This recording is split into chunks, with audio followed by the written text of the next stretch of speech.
وہ صلیبی فوج کے پیادہ سپاہی تھے جو مسلمان چھاپا ماروں سے بھاگتے پھر رہے تھے۔ رات وہ چھپ کر ذرا آرام کرنا چاہتے تھے، ایسی خوبصورت لڑکی نے انہیں حیوان بنا دیا۔ لڑکی نے جب دیکھا کہ انہیں صلیب کا بھی کوئی خیال نہیں تو اس نے اس امید پر بلند آواز سے بولنا شروع کر دیا کہ عماد جاگ اٹھے گا۔ اسے سپاہیوں نے گھسیٹنا شروع کر دیا۔ اچانک ایک نے گھبرائی ہوئی آواز میں اپنے ساتھی کا نام لے کر کہا، بچو! مگر اس کے بچنے سے پہلے ہی عماد کی برچھی اس کی پیٹھ میں اتر چکی تھی۔ دوسرے نے تلوار سونت لی۔ اس وقت لڑکی نے دیکھا کہ اس کے ہاتھ میں خنجر ہے۔ اس نے خنجر صلیبی سپاہی کے پہلو میں گھونپ دیا۔ یکے بعد دیگرے 2 اور وار کیے اور چلا چلا کر کہا، تمہیں زندہ رہنے کا کوئی حق نہیں، تم صلیب کے نام پر غلیظ داغ ہو۔ جب دونوں صلیبی ٹھنڈے ہو گئے تو لڑکی بے قابو ہو کر رونے لگی۔ عماد نے اسے بہلایا اور کہا، اب یہاں رکنا ٹھیک نہیں، ہو سکتا ہے زیادہ سپاہی ادھر آ نکلیں، ہم ابھی شوبک کو روانہ ہو جاتے ہیں۔ اس نے لڑکی سے پوچھا، انہوں نے تمہیں جگایا تھا؟ نہیں، لڑکی نے جواب دیا، میں جاگ رہی تھی اور گھوڑوں کے پاس کھڑی تھی۔ وہاں کیوں؟ گھوڑے پر سوار ہو کر بھاگنے کے لیے، لڑکی نے اعتراف کرتے ہوئے کہا، میں تمہارے ساتھ نہیں جانا چاہتی تھی۔ تم نے خنجر کہاں سے لیا ہے؟ میرے پاس تھا، لڑکی نے جواب دیا، میں نے پہلے ہی ہاتھ میں لے رکھا تھا۔ پہلے ہی ہاتھ میں کیوں لے رکھا تھا؟ عماد نے پوچھا۔ شاید اس لیے کہ میں جاگ اٹھوں تو تم مجھے قتل کر دو، لڑکی نے جواب نہ دیا۔ عماد کو دیکھتی رہی، کچھ دیر بعد بولی، میں تمہیں قتل کر کے بھاگنا چاہتی تھی، بیشتر اس کے کہ تم مجھے قتل کرو۔ میں تمہیں بتا دینا چاہتی ہوں کہ میں نے یہ خنجر تمہیں قتل کرنے کے لیے کھولا تھا، لیکن ہاتھ اٹھا نہیں۔ میں یہ نہیں بتا سکتی کہ تمہارے دل میں خنجر کیوں نہیں اتارا، تمہاری زندگی میرے ہاتھ میں تھی، میں بزدل نہیں، پھر بھی تمہیں قتل نہ کر سکی۔ میں کوئی وجہ بیان نہیں کر سکتی، شاید تم کچھ بتا سکو۔ زندگی اور موت اللہ کے ہاتھ میں ہے، عماد نے کہا، تمہارا ہاتھ میرے خدا نے روکا تھا اور تمہاری عزت خدا نے بچائی ہے۔ میرا وجود تو ایک بہانہ اور ایک سبب تھا، کسی گھوڑے پر سوار ہو جاؤ اور چلو۔ لڑکی نے خنجر عماد کی طرف بڑھا کر کہا، میرا خنجر اپنے پاس رکھو ورنہ میں تمہیں قتل کر دوں گی۔ تم میری تلوار بھی اپنے پاس رکھ لو، عماد نے کہا، تم مجھے قتل نہیں کر سکو گی۔ یہ مذاق نہیں تھا، دونوں پر سنجیدگی طاری تھی۔ وہ گھوڑوں پر سوار ہوئے اور تیسرا گھوڑا ساتھ لے کر چل پڑے۔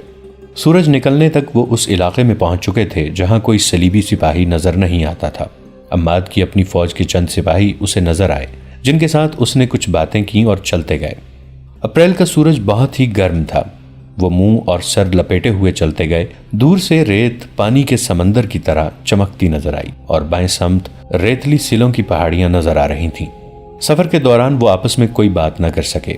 گرمی کے علاوہ ان لاشوں نے بھی ان پر خاموشی طاری کر رکھی تھی جو انہیں ادھر ادھر بکھری ہوئی نظر آ رہی تھیں۔ کوئی ایک بھی لاش سالم نہیں تھی۔ گدوں اور درندوں نے ان کے اعضاء الگ الگ کر دیے تھے۔ بعض لاشوں کی صرف ہڈیاں اور کھوپڑیاں رہ گئی تھیں۔ عماد نے لڑکی سے کہا، یہ تمہاری قوم کے سپاہی ہیں، یہ ان بادشاہوں کی خواہشوں کا شکار ہو گئے ہیں جو اسلامی سلطنت کو ختم کرنے برطانیہ، فرانس، جرمنی، اٹلی اور نہ جانے کہاں کہاں سے آئے ہیں۔ لڑکی خاموش رہی اور بار بار عماد کو دیکھتی تھی اور آہ بھر کر سر جھکا لیتی تھی۔ عماد نے سلوں کی پہاڑیوں کا رخ کر لیا۔ اسے معلوم تھا کہ وہاں پانی ضرور ہوگا اور سایہ بھی۔ سورج ان کے پیچھے جانے لگا تو وہ پہاڑیوں میں پہنچ گئے۔ تلاش کے بعد انہیں ہری جھاڑیاں اور گھاس نظر آ گئی۔ ایک جگہ سے پہاڑی کا دامن پھٹا ہوا تھا، وہاں پانی تھا۔ وہ گھوڑے سے اترے، پہلے خود پانی پیا، پھر گھوڑوں کو پانی پینے کے لیے چھوڑ دیا اور سائے میں بیٹھ گئے۔ تم کون ہو؟ لڑکی نے اس سے پوچھا۔ تمہارا نام کیا ہے؟ کہاں کے رہنے والے ہو؟ میں مسلمان ہوں، عماد نے جواب دیا۔ میرا نام عماد ہے اور میں شامی ہوں۔ رات خواب میں تم کسے یاد کر رہے تھے؟ یاد نہیں رہا، عماد نے کہا۔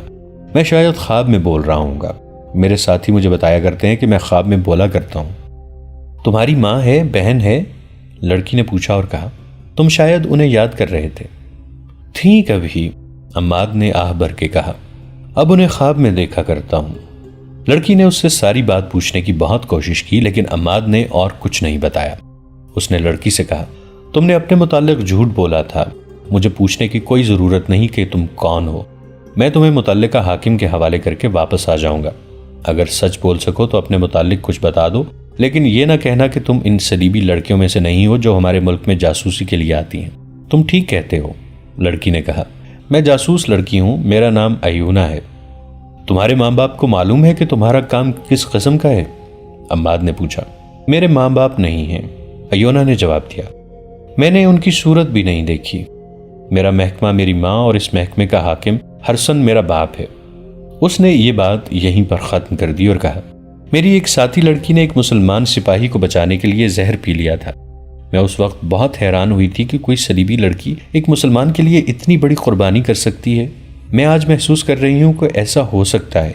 پتہ چلا تھا کہ اس مسلمان سپاہی نے بھی تمہاری طرح اس لڑکی کو ڈاکوں سے لڑ کر بچایا، خود زخمی ہوا اور لڑکی کو شوبک تک پہنچایا تھا۔ تمہاری طرح اس نے بھی دھیان نہیں دیا کہ وہ کتنی خوبصورت ہے۔ لوزینہ بہت خوبصورت لڑکی تھی۔ میں یہ کہہ سکتی ہوں کہ میں تمہاری خاطر اپنی جان قربان کر دوں گی۔ میں نے اپنا فرض ادا کیا ہے، عماد نے کہا۔ ہم لوگ حکم کے پابند ہوتے ہیں۔ شاید یہ جذبات کا اثر ہے کہ میں ایسے محسوس کرتی ہوں جیسے میں نے پہلے تمہیں کہیں دیکھا ہے۔ دیکھا ہوگا، عماد نے کہا۔ تم مصر گئی ہو، وہاں دیکھا ہوگا۔ میں مصر ضرور گئی ہوں، لڑکی نے کہا۔ تمہیں نہیں دیکھا تھا، اس نے مسکرا کر پوچھا۔ میرے متعلق تمہارا کیا خیال ہے؟ کیا میں خوبصورت نہیں ہوں؟ تمہاری خوبصورتی سے میں نے انکار نہیں کیا، عمار نے سنجیدگی سے کہا۔ میں سمجھ گیا ہوں کہ تم نے یہ سوال کیوں کیا ہے۔ تم ضرور حیران ہوگی کہ میں نے تمہارے ساتھ وہ سلوک کیوں نہیں کیا جو تمہاری صلیب کے 2 سپاہیوں نے تمہارے ساتھ کرنا چاہا تھا۔ ہو سکتا ہے تمہارے دل میں یہ خوف ابھی بھی موجود ہو کہ میں تمہیں دھوکہ دے رہا ہوں اور تمہیں شوبک لے جا کر خراب کروں گا، یا تمہارے ساتھ تمہاری مرضی کے خلاف شادی کر لوں گا، یا تمہیں بیچ ڈالوں گا۔ میں تمہارا یہ خوف دور کرنا ضروری سمجھتا ہوں۔ لڑکی میرے مذہب کی ہو یا کسی دوسرے مذہب کی، میں کسی لڑکی کو بری نظر سے دیکھ ہی نہیں سکتا۔ اس کی وجہ یہ ہے کہ میں جب 13-14 سال کا تھا تو میری ایک چھوٹی سی بہن اغوا ہو گئی تھی۔ اس کی عمر 6-7 سال تھی۔ 16 سال گزر گئے ہیں۔ اسے شوبک کے عیسائی اٹھا کے لے گئے تھے۔ میں نہیں جانتا کہ وہ زندہ ہے یا مر گئی ہے۔ اگر زندہ ہے تو کسی امیر کے حرم میں ہوگی یا تمہاری طرح جاسوسی کرتی پھر رہی ہوگی۔ میں جس لڑکی کو دیکھتا ہوں اسے اپنی بہن سمجھ لیتا ہوں۔ اسے بری نظر سے اس لیے نہیں دیکھتا کہ وہ میری گمشدہ بہن ہی نہ ہو۔ میں تمہیں صرف اس لیے شوبک لے جا رہا ہوں کہ محفوظ رہو۔ میں جانتا تھا کہ صحرا میں اکیلے جانے اور پیدل چلنے سے تمہارا کیا حشر ہوتا، اور تم کسی کے ہاتھ میں پڑ جاتی تو تمہارا حال وہی ہوتا جو تمہارے اپنے صلیبی بھائی کرنے لگے تھے۔ مجھے اپنی خوبصورتی کا احساس نہ دلاؤ، میں اس احساس کے لحاظ سے مردہ ہوں۔ مجھے لذت ان صحراؤں میں صلیبیوں کے تعاقب میں گھوڑا دوڑاتے اور ان کا خون بہاتے ملتی ہے۔ لڑکی اسے عجیب سی نظروں سے دیکھ رہی تھی۔ اس کی آنکھوں میں پیاس کا تاثر تھا۔ اس کے ساتھ ایسی باتیں کسی نے نہیں کی تھیں۔ اسے بے حیائی اور عیاری کے سبق دیے گئے تھے اور اس کی باتوں اور چال ڈھال میں بڑی محنت سے جنسی کشش پیدا کی گئی تھی۔ اسے ایک بڑا ہی خوبصورت فریب بنایا گیا تھا۔ اس پر حسن اور شراب کا نشہ طاری کیا گیا تھا۔ اسے عصمت کے موتی سے محروم رکھا گیا تھا اور وہ اس ٹریننگ کے بعد اپنی ساتھی لڑکیوں کی طرح اپنے آپ کو مردوں کے دلوں پر راج کرنے والی شہزادی سمجھنے لگی تھی۔ اسے یہ بھی یاد نہیں رہا تھا کہ اس کا گھر کہاں ہے اور اس کے ماں باپ کیسے تھے۔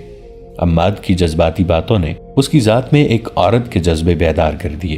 وہ گہری سوچ کے عالم میں کھو گئی۔ عمار سے جیسے وہ بے تکلف ہو گئی۔ اس نے گہری سوچ کے عالم میں کہا، ایک ڈراؤنے خواب کی طرح یاد آتا ہے کہ مجھے ایک گھر سے اٹھایا گیا تھا۔ مجھے یاد نہیں رہا کہ اس وقت میری عمر کیا تھی۔ اس نے اپنے بالوں میں دونوں ہاتھ پھیرے اور بالوں کو دونوں مٹھیوں میں لے کر جھنجھوڑا، جیسے پرانی یادوں کو بیدار کرنے کی کوشش کر رہی ہو۔ اس نے اکتا کر کہا، کچھ یاد نہیں آتا۔ میرا ماضی شراب اور عیش و عشرت اور حسین عیاریوں میں گم ہو گیا ہے۔ میں نے کبھی بھی نہیں سوچا کہ میرے والدین کون تھے اور کیسے تھے۔ مجھے کبھی ماں باپ کی ضرورت محسوس ہوئی ہی نہیں۔ میرے اندر جذبات ہی نہیں تھے۔ مجھے معلوم ہی نہیں کہ مرد باپ اور بھائی بھی ہو سکتا ہے۔ مرد مجھے اپنی تفریح کے لیے استعمال کی چیز سمجھتے ہیں، لیکن میں مردوں کو استعمال کرتی ہوں۔ جس پر میری خوبصورتی اور میری جوانی کا نشہ طاری نہ ہو، اسے میں حشیش اور شراب سے اپنا غلام بنا لیا کرتی ہوں۔ مگر اب تم نے جو باتیں کی ہیں انہوں نے مجھ میں وہ حصے بیدار کر دی ہیں جو ماں باپ بہن اور بھائی کے پیار مانگتی ہیں۔ اس کی بے چینی بڑھتی گئی۔ وہ رک رک کر بولتی رہی، پھر بالکل ہی چپ ہو گئی۔ کبھی عماد کو ٹکٹکی باندھ کر دیکھنے لگتی اور کبھی اپنے سر پر ہاتھ رکھ کر اپنے بال مٹھی میں لے کر جھنجھوڑنے لگتی۔ وہ دراصل گمشدہ ماضی اور حال کے درمیان بھٹک گئی تھی۔ عماد نے جب اسے کہا کہ اٹھو چلیں تو وہ بھولے بھالے معصوم سے بچے کی طرح اس کے ساتھ چل پڑی۔ ان کے گھوڑے انہیں پہاڑی علاقے سے بہت دور لے گئے تو وہ بھی عماد کو دیکھ رہی تھی۔ صرف ایک بار اس نے ہنس کر کہا، مرد کی باتوں اور وعدوں پر میں نے کبھی اعتبار نہیں کیا۔ میں سمجھ نہیں سکتی کہ میں کیوں محسوس کر رہی ہوں کہ مجھے تمہارے ساتھ جانا چاہیے۔ عماد نے اس کی طرف دیکھا اور مسکرا دیا۔ وہ جب شوبک کے دروازے پر پہنچے تو اگلے روز کا سورج طلوع ہو رہا تھا۔ وہ صحرا میں ایک اور رات گزار آئے تھے۔ عماد لڑکی کو جہاں لے جانا چاہتا تھا اس جگہ کے متعلق پوچھ کر وہ چل پڑا۔ گھوڑے شہر میں سے گزر رہے تھے۔ لوگ ایونا کو رک رک کر دیکھتے تھے۔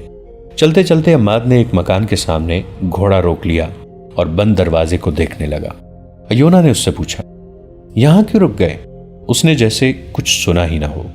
دروازے کے قریب جا کر گھوڑے پر بیٹھے بیٹھے اس نے دروازے پر آہستہ آہستہ 2-3 ٹھوکریں ماری۔ ایک بزرگ صورت انسان نے دروازہ کھولا۔ یہاں کون رہتا ہے؟ عماد نے عربی زبان میں پوچھا۔ کوئی نہیں، بوڑھے نے جواب دیا۔ عیسائیوں کا ایک خاندان رہتا تھا، ہماری فوج آ گئی تو پورا خاندان بھاگ گیا۔ اب آپ نے اس پر قبضہ کر لیا ہے؟ بوڑھا ڈر گیا۔ اس نے دیکھا کہ یہ سوار فوجی ہے اور اس سے باز پرس کر رہا ہے کہ عیسائی کے مکان پر اس نے کیوں قبضہ کر لیا ہے، جبکہ سلطان ایوبی نے منادی کے ذریعے حکم جاری کیا ہے کہ کسی مسلمان کی طرف سے کسی عیسائی کو کوئی تکلیف نہ پہنچے ورنہ سخت سزا دی جائے گی۔ بوڑھے نے کہا، میں نے قبضہ نہیں کیا، اس کی حفاظت کے لیے یہاں آ گیا ہوں۔ میں اسے بالکل بند کر دوں گا۔ اس کا مالک زندہ ہے، وہ مسلمان ہے اور 15-16 سال سے بیگار کیمپ میں پڑا ہے۔ کیا امیر مصر نے انہیں کیمپ سے رہا نہیں کیا؟ عماد نے پوچھا۔ وہاں کے مسلمان اب آزاد ہیں لیکن ابھی کیمپ میں ہی ہیں، بوڑھے نے جواب دیا۔ ان سب کی حالت اتنی بری ہے کہ قابل احترام سالار اعظم ایوبی نے ان کے لیے دودھ، گوشت، دوائیوں اور نہایت اچھے رہن سہن کا انتظام وہیں کر دیا ہے۔ بہت سے طبیب ان کی دیکھ بھال کر رہے ہیں۔ ان میں جن کی صحت بحال ہو جاتی ہے اسے گھر بھیج دیا جاتا ہے۔ وہاں جو رہتے ہیں انہیں ان کے رشتہ دار وہیں ملنے جاتے ہیں۔ اس مکان کا مالک بھی وہیں ہے۔ ایک تو اس کا بڑھاپا ہے اور دوسرے کیمپ کی 15-16 سالوں کی اذیتیں۔ بیچارہ صرف زندہ ہے، میں اسے دیکھنے جایا کرتا ہوں، امید ہے صحت یاب ہو جائے گا۔ میں نے اسے بتا دیا تھا کہ اس کا مکان خالی ہو گیا ہے۔ اس کے رشتہ دار کہاں ہیں؟ عماد نے پوچھا۔ کوئی بھی زندہ نہیں، بوڑھے نے جواب دیا اور 3-4 گھر چھوڑ کر ایک مکان کی طرف اشارہ کر کے کہا، وہ میرا ذاتی مکان ہے، میں ان لوگوں کا صرف پڑوسی ہی تھا، آپ مجھے ان کا رشتہ دار کہہ سکتے ہیں۔ عماد یہ پوچھ کر کہ اندر مستورات نہیں ہیں، گھوڑے سے اتر کر اندر چلا گیا۔ کمروں میں گیا، دیواروں پر ہاتھ پھیرا۔ ایونا بھی اندر چلی گئی۔ اس نے عماد کو دیکھا، وہ آنسو پونچھ رہا تھا۔ ایونا نے آنسوؤں کی وجہ پوچھی تو اس نے جواب دیا، اپنے بچپن کو ڈھونڈ رہا ہوں، میں اس گھر سے بھاگا تھا، یہ میرا گھر ہے۔ اس کے آنسو بہنے لگے۔ اس نے بوڑھے سے پوچھا، ان کے رشتہ دار مر گئے ہیں؟ ان کی کوئی اولاد بھی تھی؟ صرف ایک لڑکا بچا تھا جو عیسائی ڈاکوں سے بچ کر میرے گھر آ گیا تھا، بوڑھے نے جواب دیا۔ اسے میں نے شام روانہ کر دیا تھا، اگر یہاں رہتا تو مارا جاتا۔ عماد کو وہ رات یاد آ گئی جب وہ اس گھر سے بھاگ کر پڑوسی کے گھر جا چھپا تھا۔ وہ یہی پڑوسی تھا، مگر اس نے بوڑھے کو بتایا نہیں کہ وہ لڑکا جسے اس نے شوبک سے شام کو روانہ کیا تھا وہ یہی جوان ہے جسے وہ یہ کہانی سنا رہا ہے۔ عماد کے لیے جذبات پر قابو پانا محال ہو گیا، لیکن وہ سخت جان فوجی تھا۔ اس نے بوڑھے سے کہا، میں اس مکان کے مالک سے ملنا چاہتا ہوں، مجھے اس کا نام بتاؤ۔ بوڑھے نے اسے اس کے باپ کا نام بتا دیا۔ عماد کو اپنے باپ کا نام اچھی طرح یاد تھا۔ اس لڑکے کی ایک بہن تھی، بوڑھے نے کہا، بہت چھوٹی تھی، اسے عیسائیوں نے اغوا کر لیا تھا۔ اسی ضمن میں اس گھر کے سارے افراد عیسائیوں کے ہاتھوں قتل ہو گئے۔ ایونا، عماد نے لڑکی سے کہا، اپنی مقدس صلیب کے پرستاروں کے کرتوت سن رہی ہو؟ ایونا نے کوئی جواب نہ دیا۔ وہ چھت کو دیکھنے لگی۔ اس نے کمرے کے دروازے کے ایک کواڑ کو بند کیا اور اس کی الٹی طرف دیکھنے لگی۔ کواڑ پر 3-4 چھوٹی چھوٹی اور گہری لکیریں کھدی ہوئی تھیں۔ وہ بیٹھ کر ان لکیروں کو بڑی غور سے دیکھنے لگی۔ عماد اسے دیکھ رہا تھا۔ ایونا لکیروں پر ہاتھ پھیرنے لگی۔ وہ اٹھی اور دوسرے کمرے میں چلی گئی۔ وہاں بھی کواڑوں پر ہاتھ پھیر کر کچھ ڈھونڈنے لگی۔ عماد نے جا کر اس سے پوچھا، کیا دیکھ رہی ہو؟ لڑکی مسکرائی اور بولی، تمہاری طرح میں بھی اپنا بچپن ڈھونڈ رہی ہوں۔ اس نے عماد سے پوچھا، یہ تمہارا گھر تھا؟ تم یہیں سے بھاگے تھے؟ یہیں سے، عماد نے جواب دیا اور اسے سنا دیا کہ کس طرح ان کے گھر پر عیسائیوں نے حملہ کیا اور اس کی ماں اور بڑے بھائی کو قتل کر دیا تھا۔ عماد بھاگ گیا اور وہ آج تک یہ سمجھتا رہا کہ اس کا باپ بھی قتل ہو گیا ہے، لیکن یہ بوڑھا بتاتا ہے کہ باپ کیمپ میں زندہ ہے۔ تم نے اس بوڑھے کو بتا دیا ہے کہ وہ لڑکے تم ہی ہو جسے اس نے پناہ دی تھی؟ میں بتانا نہیں چاہتا، اس نے تذبذب کے عالم میں کہا۔ ایونا اسے بڑی غور سے دیکھنے لگی اور بوڑھا ان دونوں کو دیکھ دیکھ کر حیران ہو رہا تھا کہ یہ دونوں یہاں کیا دیکھ رہے ہیں۔ عماد بچپن کی یادوں میں گم ہو گیا تھا۔ بوڑھے نے پوچھا، میرے لیے کیا حکم ہے؟ عماد چونکا اور حکم دینے کے لہجے میں بولا، اس مکان کو اپنی نگرانی میں رکھیں یا آپ کی تحویل میں ہے؟ اس نے ایونا سے کہا۔ آؤ چلیں۔ کیا تم اپنے باپ سے نہیں ملو گے؟ ایونا نے اس سے پوچھا۔ پہلے اپنا فرض ادا کر لوں، عماد نے جواب دیا۔ مجھے ریگستان میں میرا کماندار ڈھونڈ رہا ہوگا، وہ مجھے مردہ قرار دے چکے ہوں گے، وہاں میری ضرورت ہے۔ آؤ میرے ساتھ آؤ، میں یہ امانت کسی کے حوالے کر دوں۔ لڑکیاں لڑکیاں لڑکیاں، سلطان صلاح الدین ایوبی نے شگفتہ سے لہجے میں علی بن سفیان سے کہا۔ کیا یہ کمبخت صلیبی میرے راستے میں لڑکیوں کی دیوار کھڑی کرنا چاہتے ہیں؟ کیا وہ لڑکیوں کو میرے سامنے نچا کر مجھ سے شوبک کا قلعہ لے لیں گے؟ امیر محترم، علی بن سفیان نے کہا، آپ اپنی ہی باتوں کی تردید کر رہے ہیں۔ یہ لڑکیاں دیوار نہیں بن سکتی، دیمک بن چکی ہیں اور دیمک کا کام کر رہی ہیں۔ آپ کے اور محترم نور الدین زنگی کے درمیان غلط فہمی پیدا کرنے کی کوششیں لڑکیوں کے ہاتھوں کرائی گئی ہیں، اور ان لڑکیوں نے حشیش اور شراب کے ذریعے ہمارے مسلمان حکام اور عمرا کو استعمال کیا ہے۔ یہ وہی موضوع ہے جس پر ہم 100 بار بات کر چکے ہیں۔ سلطان ایوبی نے کہا، مجھے ان لڑکیوں کے متعلق کچھ بتاؤ۔ یہ تو معلوم ہو چکا ہے کہ یہ 8 جاسوس ہیں۔ انہوں نے اب تک کوئی نیا انکشاف کیا ہے یا نہیں؟ انہوں نے بتایا ہے کہ شوبک میں صلیبی جاسوس اور تخریب کار موجود ہیں، علی بن سفیان نے جواب دیا، لیکن ان میں سے کسی کی بھی نشاندہی نہیں ہو سکتی کیونکہ ان کے گھروں اور ٹھکانوں کا علم نہیں۔ ان میں سے 3 مصر میں کچھ وقت گزار آئی ہیں، وہاں انہوں نے جو کام کیا ہے وہ آپ کو بتا چکا ہوں۔ کیا وہ قید خانے میں ہیں؟ سلطان ایوبی نے کہا، نہیں، وہ اپنی پرانی جگہ پر رکھی گئی ہیں، ان پر پہرا ہے۔ اتنے میں دربان اندر آیا۔ اس نے کہا، عماد شامی نام کا ایک عہدیدار ایک صلیبی لڑکی کو ساتھ لایا ہے، کہتا ہے کہ اسے اس نے کرک کے راستے سے پکڑا ہے اور یہ لڑکی جاسوس ہے، دونوں کو اندر بھیج دو۔ سلطان ایوبی نے کہا۔ دربان کے جاتے ہی عماد اور ایونا اندر آئے۔ سلطان ایوبی نے عماد سے کہا، معلوم ہوتا ہے بہت لمبی مسافت سے آئے ہو، تم کس کے ساتھ ہو؟ میں شامی فوج میں ہوں، عماد نے جواب دیا۔ میرے کماندار کا نام احتشام ابن محمد ہے اور میں البرق دستے کا عہدیدار ہوں۔ البرق کس حال میں ہے؟ سلطان ایوبی نے پوچھا اور علی بن سفیان سے کہا، البرق فی الواقع برق ہے۔ ہم نے جب سوڈانیوں پر شبخون مارے تھے تو البرق قیادت کر رہا تھا، صحرائی چھاپوں میں اس کی نظیر نہیں ملتی۔ سالار اعظم، عمار نے کہا، آدھا دستہ اللہ کے نام پر قربان ہو چکا ہے، میرے گروہ میں سے صرف میں رہ گیا ہوں، تم نے اتنی جانیں ضائع تو نہیں کی؟ سلطان ایوبی نے سنجیدگی سے پوچھا۔ مر جانے اور قربان ہونے میں بہت فرق ہے۔ نہیں سالار اعظم، عماد نے جواب دیا، خدائے ذوالجلال گواہ ہے کہ ہم نے ایک ایک جان کے بدلے میں 20 جانیں لی ہیں۔ اگر صلیبیوں کی فوج اپنے ٹھکانے پر پہنچ گئی تو وہ صرف چند ایک زخمی ہوں گے۔ فلسطین کی ریت کو ہم نے صلیبیوں کے خون سے لال کر دیا ہے۔ ہمارے دوسرے دستوں نے بھی دشمن پر پورا قہر برسایا ہے۔ دشمن میں اب اتنا دم نہیں رہا کہ وہ تھوڑے سے عرصے میں اگلی جنگ کے لیے تیار ہو جائے۔ اور تم؟ سلطان ایوبی نے لڑکی سے پوچھا، کیا تم پسند کرو گی کہ اپنے متعلق ہمیں سب کچھ بتا دو؟ سب کچھ بتا دوں گی، ایونا نے کہا اور اس کے آنسو بہنے لگے۔ دوستو، آج کے لیے اتنا ہی۔ اسی کہانی کی اگلی قسط کے ساتھ بہت جلد حاضر ہوں گے۔ نیچے کامنٹ سیکشن میں اپنی رائے کا اظہار ضرور کیجیے گا۔ ہمارے اس چینل کو سبسکرائب کر کے نیچے موجود بیل آئیکن کو بھی ضرور کلک کیجیے گا۔ اگلی ملاقات تک کے لیے ہمارا اور آپ کا اللہ نگہبان۔